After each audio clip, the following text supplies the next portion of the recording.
It's time for yet another one of those timeless classics that I played endlessly as a young lad, Paratrooper by Greg Cooper Berg and Orion Software from 1982. This is one of those games that it seems like everyone with a DOS machine had, since it will run on any fully compatible IBM PC and takes up almost no space. Most seem to get the game from a local BBS or shareware compilation discs like me when I was a kid, but I recently found a version of this Key Punch software disc. I'll cover Key Punch some other time, but they were one of those companies that distributed games on discs separated by genre. It's worth noting that I'll be playing this on an original IBM 5150 PC with the CGA card's composite output and a microphone sitting near the PC speaker.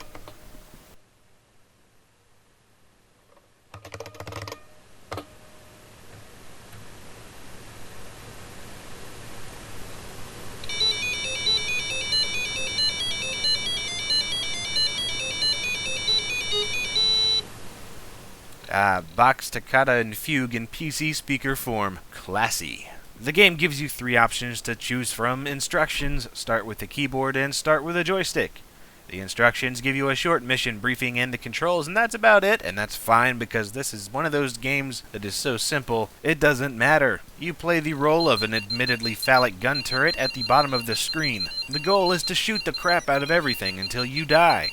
You can swivel your gun left and right to cover most of the screen, shooting down helicopters and the game's namesake and most devious enemy, paratroopers. The goal is to last as long as you can and rack up the highest score, with each object giving you a different score. So keep shooting, and do keep in mind that although your ammo is infinite, each shot will take away 1 point, taking you down to 0 if you're not careful.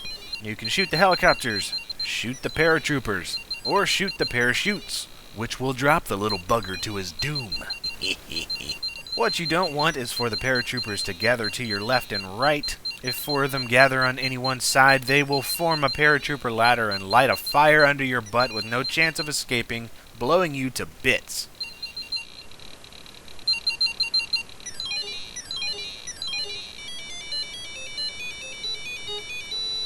It's a horrible death. I hate those guys. If you're gathering paratroopers, not all is lost. You can kill them indirectly by a rather devious act of your own. Shoot the parachute of a falling paratrooper and drop him on top of one of his buddies.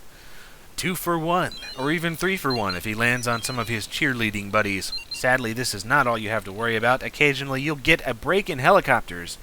And then the jets come. And oh man, I am telling you, this is some heart attack crap right here. Like their New York counterparts, the jets are relatively easy targets, but the thing is, some of them drop bombs. And yes, they are perfectly accurate every time and frickin' tough to hit, at least until you figure out their falling trajectory. If you do not have a joystick, you will not last during these sections, I promise you.